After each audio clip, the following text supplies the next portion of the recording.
Hello again. No. Hold on, come over here a little more than that. Hello again from my front porch. Today, it's a beautiful day outside, but a little bit of a somber topic for us to discuss today. And in fact, I don't believe I've ever specifically focused on this topic. In fact, I haven't done very many episodes on this anniversary day itself. Today is September 11th, 9/11. 23 years ago, the tragic events in New York City and Washington, D.C. happened and defined a generation and continue to impact us to this day. And I say that, I don't say that lightly or tritely. History is full of these milestone events, and people who were alive during them see them as milestones, as landmarks on their journey of life. I think of the Challenger explosion also happened that I remember. But then you can turn the clock back even farther to JFK being assassinated, Martin Luther King Jr. being assassinated, Bobby Kennedy being assassinated. That was a very difficult point in time in our society. But you think back to other war-related things, the bombing of Pearl Harbor, or if you want more positive, VE Day and victory in Japan, victory in Europe, and then just the end of the war, the Armistice Agreement. All of those have for people who were alive at the time, big deal. And you can go over. People talk about remember the Alamo, remember the Maine, and all that. These are rally cries that got people energized. But the reason they were rally cries is because they were impactful, because they were events that just shook people. Well, today's 9/11, and today, as I said, is the 23rd anniversary of those tragic events. And like others who were alive at the time, I very clearly remember. And another indication of these kind of milestone moments in your life is that when you stop and think where you were immediately transported back to. I know exactly where I was standing. I know what I was looking at. I don't know the names of everybody who was around me, but I remember the people who were around me, and most importantly, I remember my thoughts and my reactions to what I was seeing, because it was incredible. It was unbelievable, and I don't mean that in a. I mean that in a. It was just hard to wrap your head around to believe what you're seeing. I was working at CompUSA at the time. Yes, CompUSA was still around at that point in time. I think it's all gone now. But I wasn't selling computers and wearing one of those red shirts out on the sales floor. I was selling training for them in Iowa and Nebraska. And I had an office in the back of the facility from where the showroom was in the front. But one morning, I'm there at work. I'm back at my desk getting ready for the day. And somebody comes back and says, "Hey, Paul, you got to come see this. Come see this." I was like, "Whoa, what's going on? There's something going on in New York right now. There's a plane crashed into the World Trade Center." And I'm like, "What? Because the World Trade Center, we knew these big, massive, tall buildings." And he says, "Yeah, come here, you guys, come see this. It's on TV right now. It just happened." Whoa, okay. So I come out, and I'm standing there and I'm watching. There's smoke billowing out of one of the World Trade Towers, and we're standing there trying to. And I'm ashamed to admit it, but there's a little dark humor going on.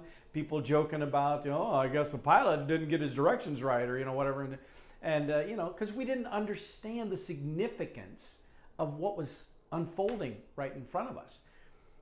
But as we stood there having these conversations, some lighthearted, some more serious, all of a sudden, another plane shows up and hits the second tower. And at first, I swear my brain tried to register saying it was a replay.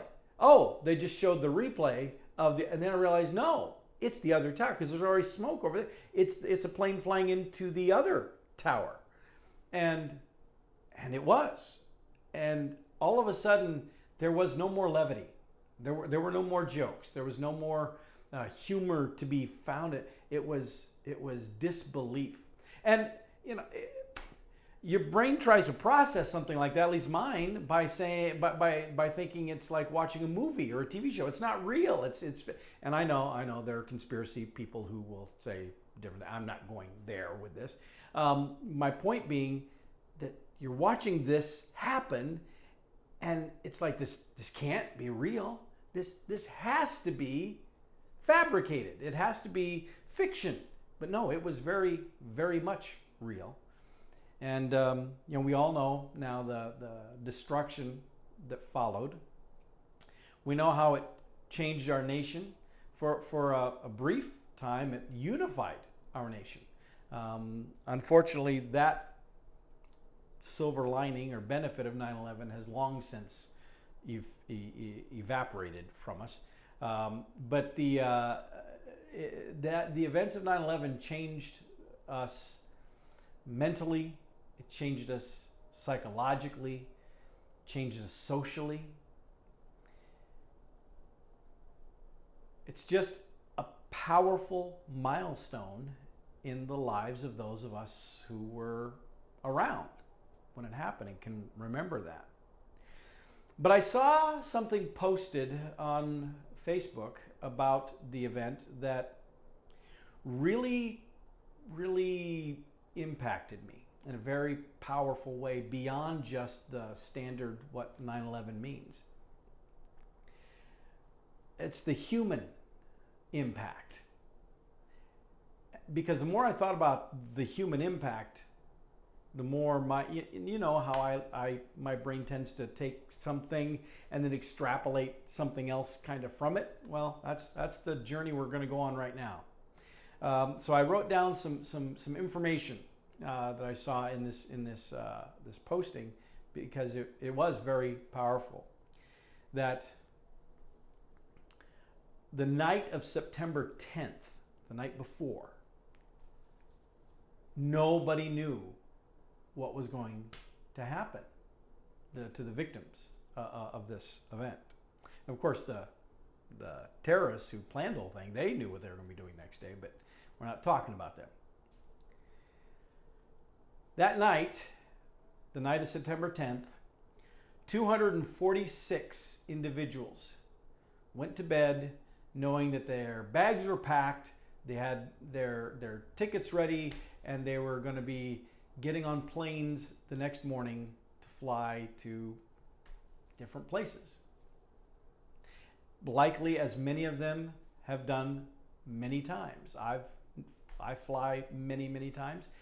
Same would have been true for, I'm sure, a lot of these folks as well. Nothing out of the ordinary, nothing unusual, nothing to expect other than hopefully a flight with very little turbulence and an on-time departure.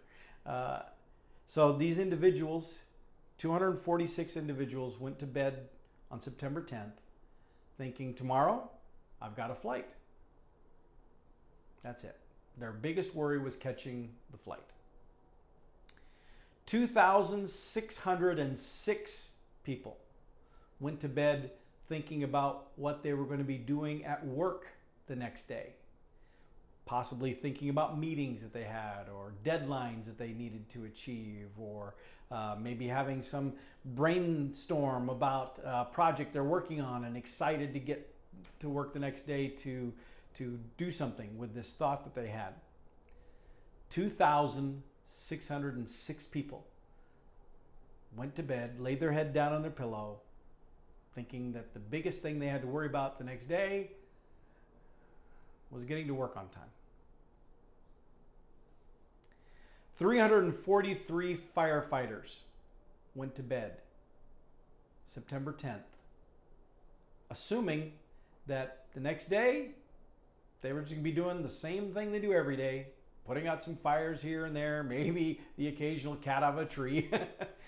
But you know, this is what we do. This is it. Likewise, 60 police officers. Yeah, there's danger to their job. They never know quite what they're going to expect, but even within that, there is a consistency to what they have to do. And they had no reason to suspect that the next day, September 11th, 2001, was going to be any different. Just another day on the streets. 8 paramedics, and 1 canine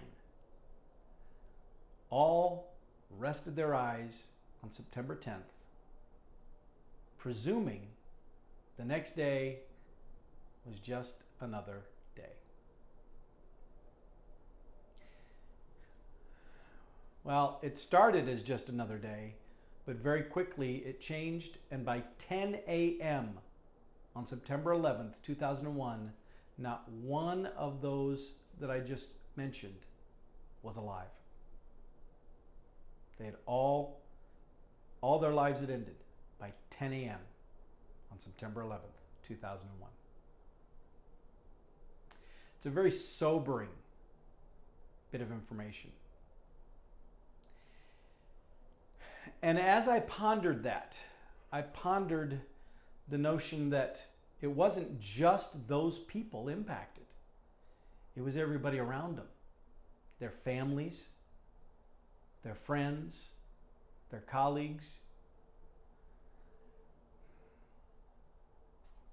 An individual who was important in their lives suddenly and abruptly was taken from them in a very violent manner. In addition to all of the baggage I mentioned before that we all have because of 9/11, these individuals, these people who are close to the individual victims, they had a whole other vacuum created that they now had to deal with, that they had to struggle with. Children, spouses, siblings, parents, dealing with the loss of their loved one, friends, acquaintances, bowling league buddies and PTA board member friends, and whatever. The sudden loss of this individual was something they all had to wrap their head around. And what it got me thinking about was a recognition to appreciate what I have now. I just spent a big chunk of yesterday with my parents. My dad had a couple of appointments here in Des Moines, and I'm not trying to be rude or mean about it, but as my parents get older and as their physical conditions deteriorate because of age and other things perhaps too, taking them to places becomes more and more and more of an issue. Becomes a big undertaking. There's a lot that has to be done, and it's almost reminiscent of taking a toddler on a trip, like my daughter and son-in-law did, bringing Eliana up here. That you have to plan for so much, you have to do so much, you have to account for so many different things, you have to look out for them and care for them. And it's kind of the way it now is with my parents. And it'd be very easy to be frustrated by that. To complain about the amount of time that it takes to do the most basic, simple things with them. Like just go to a couple of appointments, grab some lunch, drive them somewhere. All the hassles involved with just getting them around.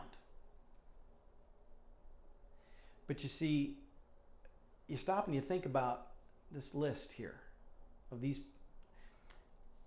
I'm pretty sure that most of the individuals around any of these people and the canine that are listed here, that are represented in those numbers, the circles around them would give anything to have those people back. Oh yeah, they acknowledge the socio-political tragedy that 9/11 represents, but for them it has a very personal human tragedy, the loss of this important person in their life, and how that has changed them because that person was just taken. Lots, thousands that were just taken.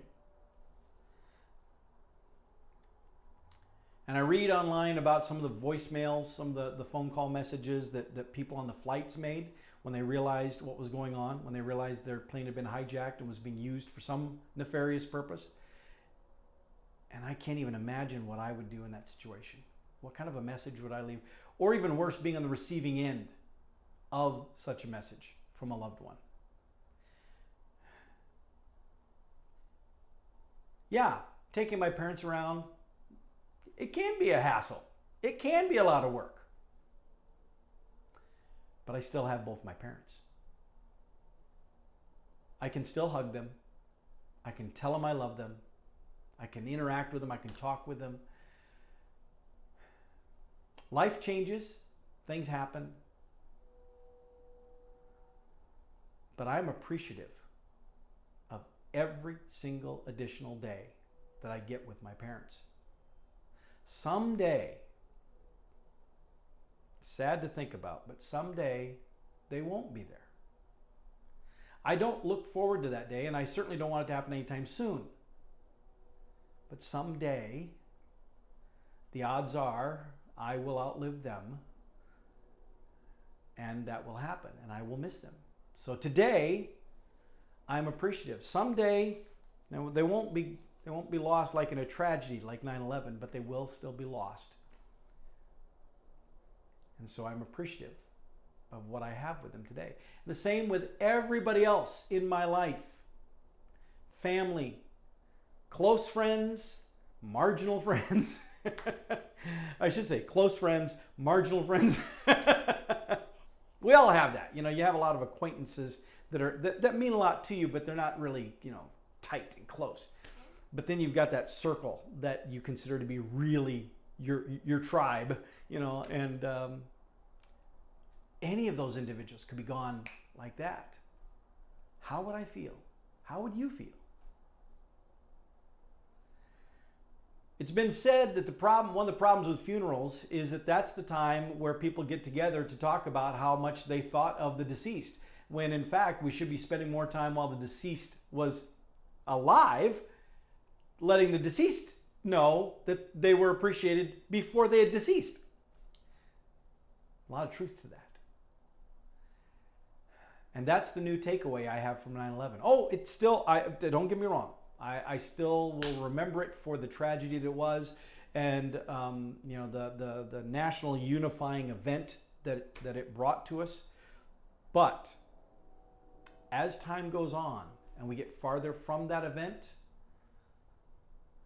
the idea of it representing a time of appreciation for who is in your life and what you actually have. Even if you want more, even if you think you need more, even if you're struggling with things, you're alive to do the struggle. So for me, 9/11 will become a day of appreciation, not for 9/11, but reminding me to appreciate my circle of life at that point in time. You don't have to do that as well, but I do challenge you to consider. Nothing wrong with making sure that we designate time to be appreciative. And with that, I am sweating to death out here on the front porch. It's really hot. So before I completely melt away, I will let you go, and I will see you next time from my front porch.